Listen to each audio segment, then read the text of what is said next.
Have you ever stood in the middle of a vast forest just after a storm, when the wind has settled, the birds have not yet returned, and the trees seem to hold their breath? In that moment, there's a silence so deep it almost speaks to you, not in words, but in something older, something beyond language. That silence holds secrets. Modern spirituality is flooded with techniques, affirmations, visualizations, breathwork, and endless streams of guided meditations. But in all the noise, even the spiritual kind, one practice remains largely misunderstood, even feared: silence. Not the silence of simply being quiet, not the silence of an empty room, but the silence that dissolves the self, the silence that strips you of your identity, your beliefs, your voice, until what's left is not who you think you are, but what you've always been.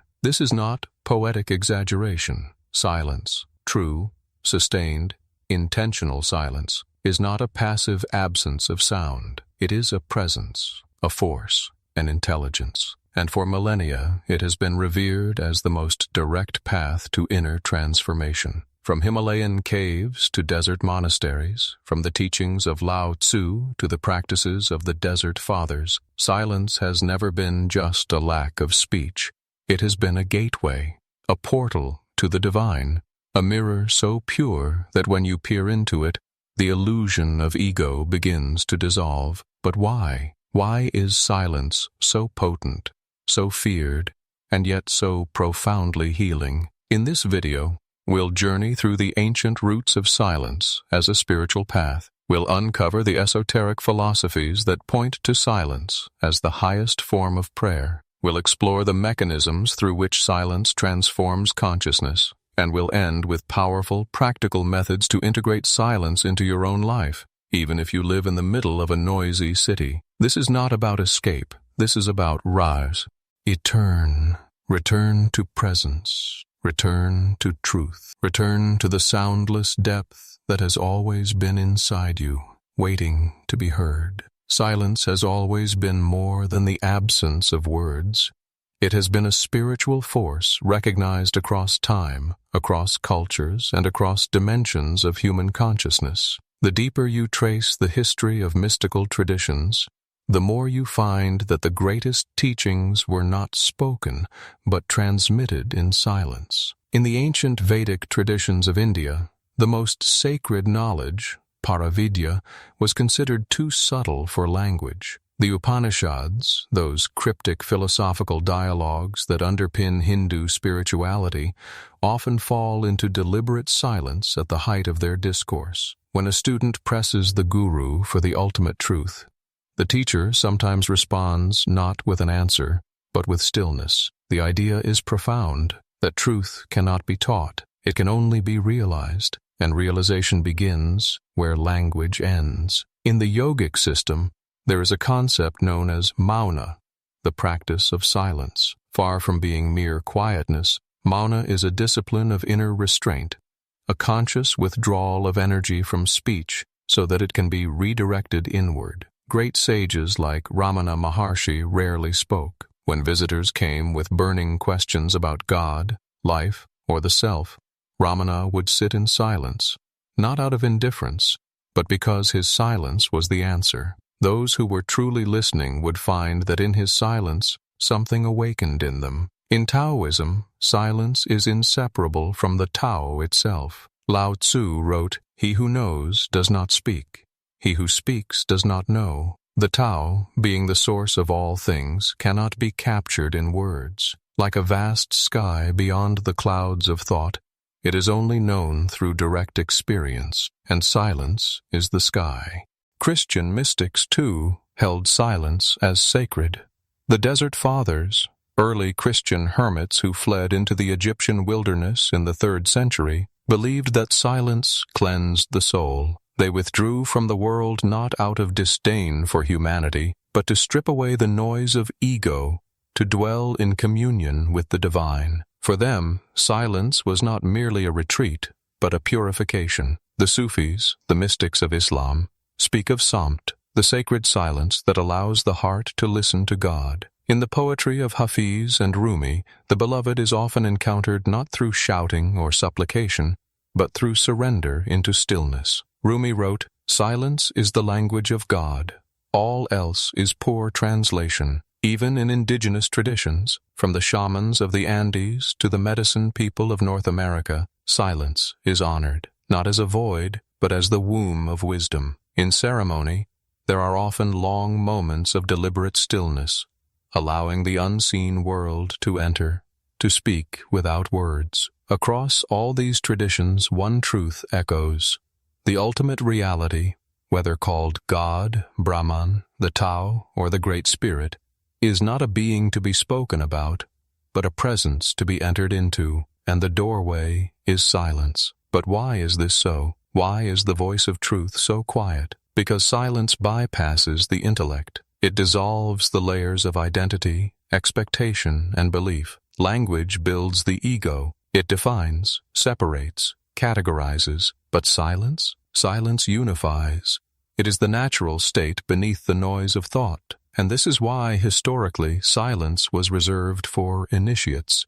It wasn't just a practice, it was protection. Words can be misunderstood, misused, commercialized, but silence cannot be corrupted. You cannot sell it, you cannot fake it, you can only become it. In the secret schools of Egypt, in the Eleusinian mysteries of Greece, in the Zen monastery of Japan, the highest truths were always delivered in wordless transmission, a gesture, a look, a breath held between two hearts. That was the teaching. The path of silence is not for the faint of heart. It demands that you confront yourself, not as you wish to be, but as you truly are. And in that confrontation, something extraordinary happens. The illusion of separation begins to fall away, and what remains is presence, is peace, is power. In the next section, we'll go deeper into the mechanics of how and why silence works, not just historically, but within your own consciousness. We'll begin to peel back the layers and reveal the hidden architecture of silence itself. To understand why silence is such a powerful spiritual force,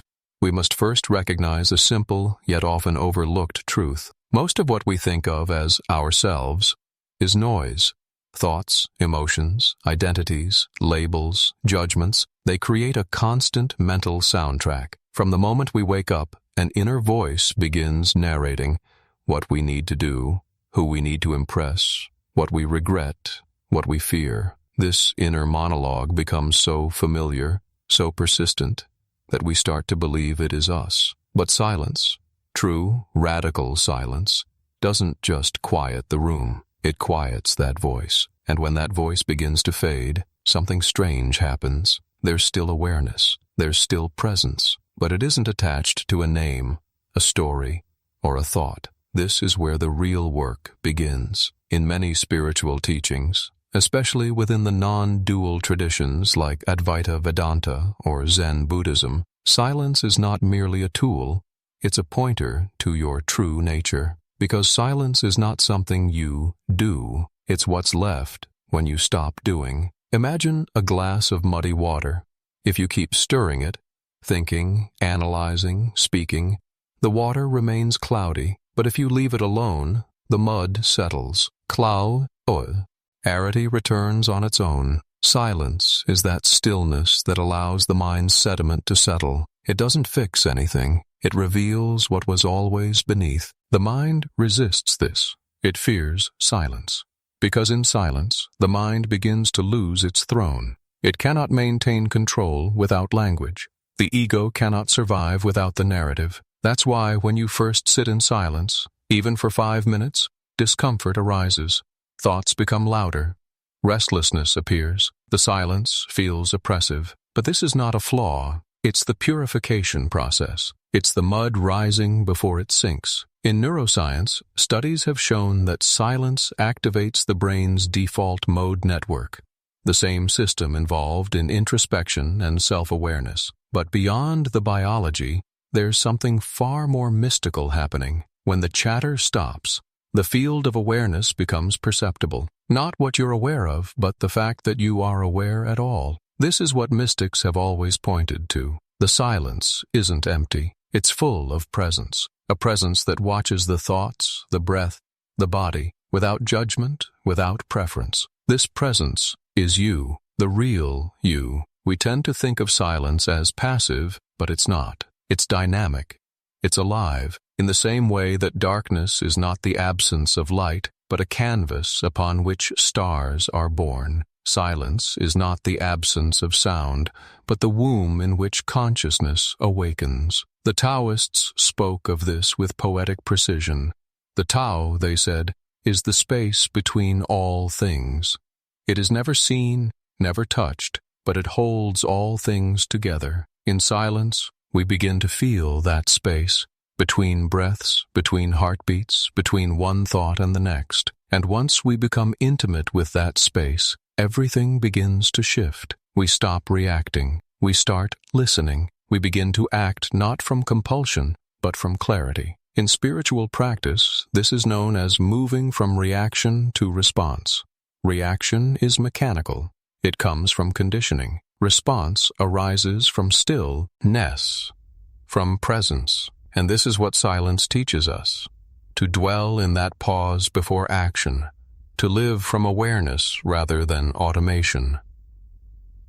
In ancient Zen, there's a saying, when the mouth is closed, the mind opens. It may sound simple, but it points to a profound truth, that in silence, the mind begins to realign, not toward fantasy or belief, but toward reality as it is, raw, unscripted, divine.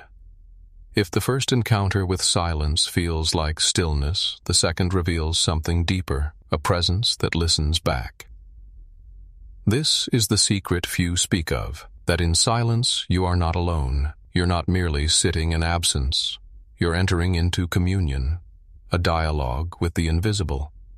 And while the ego might expect that communion to come in the form of visions or divine voices, it rarely does. Instead, what arrives is more subtle and far more powerful, a profound inner knowing. Let's go deeper into what's really happening here. In almost every esoteric tradition, it is said that the soul, the essence of who you are, speaks in symbols, impressions, and sensations, not words.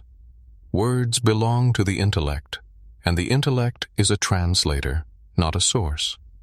When you become silent, you begin to operate below the level of language in the raw field of being. This is where intuition lives.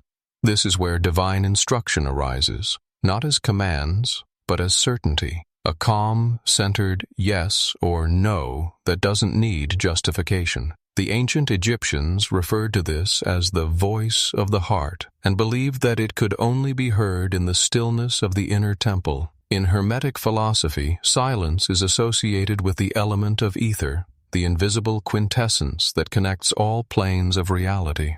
It was believed that in deep silence, the veil between the material and the spiritual thins, allowing gnosis, direct knowledge, to flow.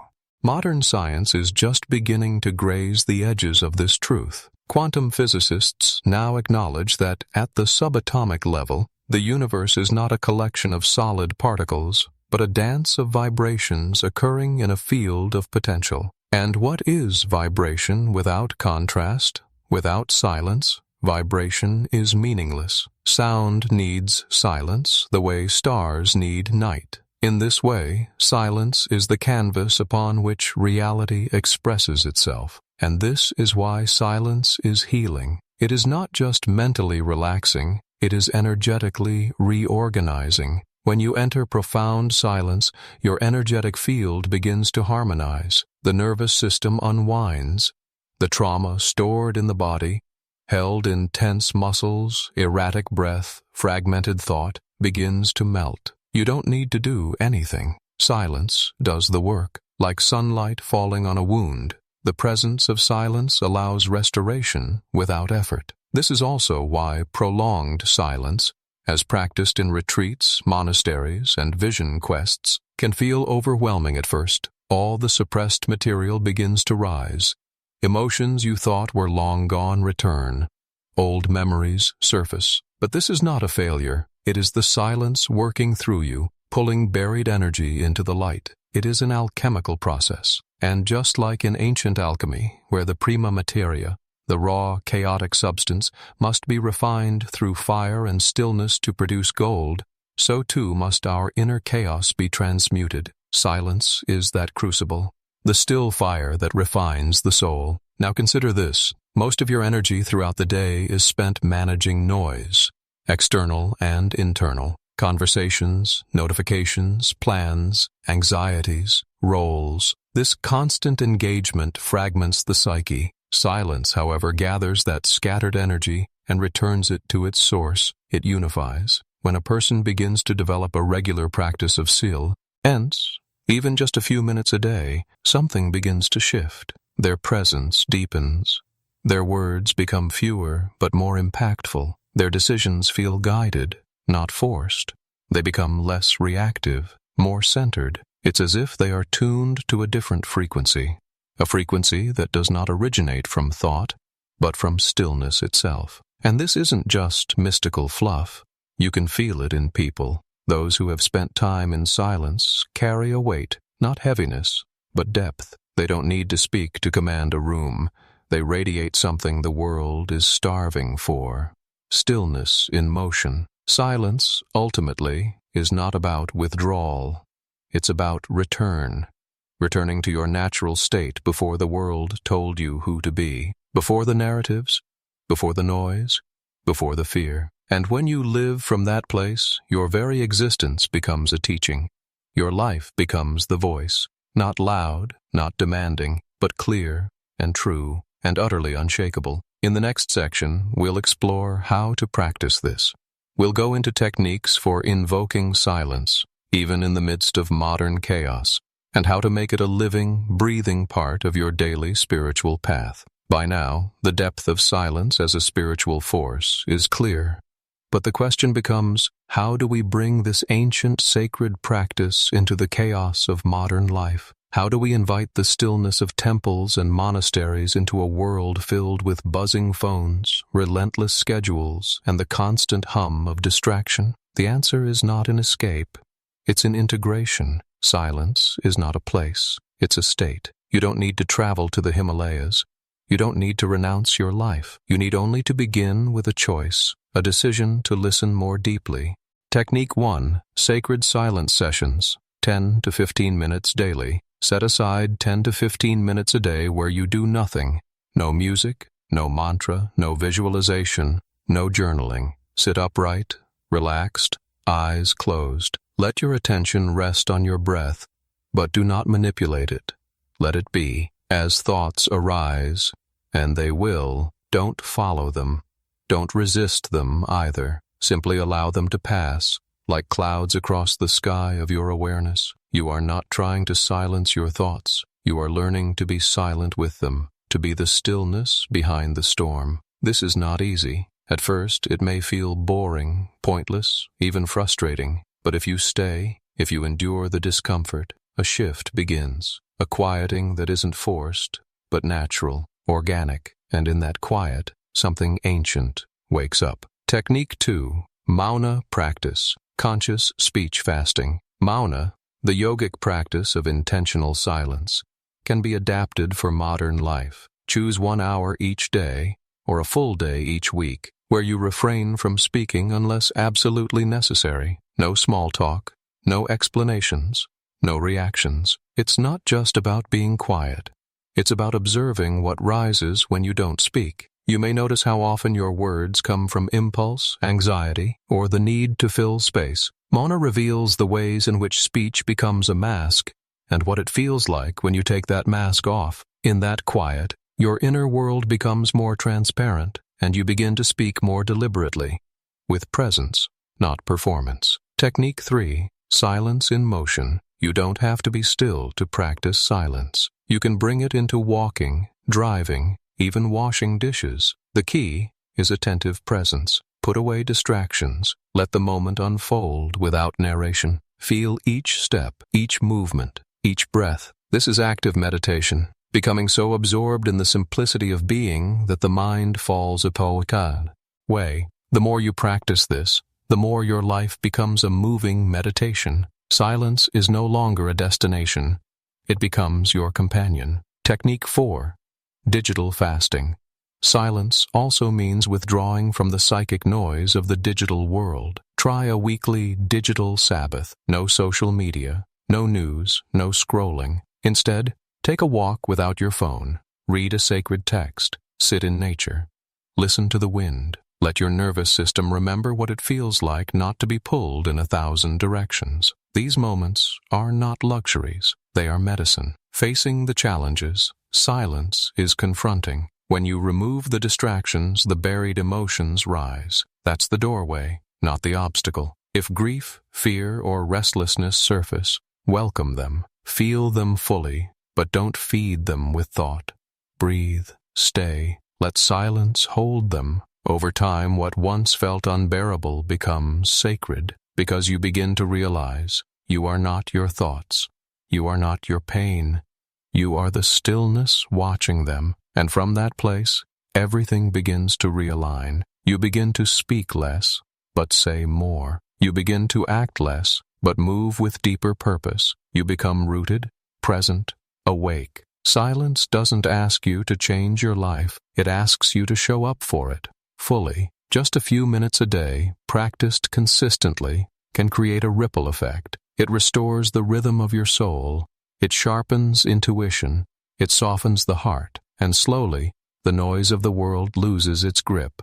Silence is not just an absence of sound. It is the presence of something eternal. It is the space between your thoughts, where clarity lives. It is the pause between heartbeats, where peace emerges. It is the stillness beneath your name, your roles, your stories, where truth waits patiently to be remembered. In a world obsessed with doing, saying, achieving, silence is rebellion, a sacred rebellion that says, I do not need to perform to exist. I do not need to speak to be heard by the divine. You now know what the mystics have always known, that silence is not emptiness, but fullness, not withdrawal, but return, and that every moment spent in true silence is a moment spent in the presence of the sacred. From the whispering deserts of early Christian mystics, to the wordless koans of Zen monks, to the deep, dark quiet of the inner cave of your own being,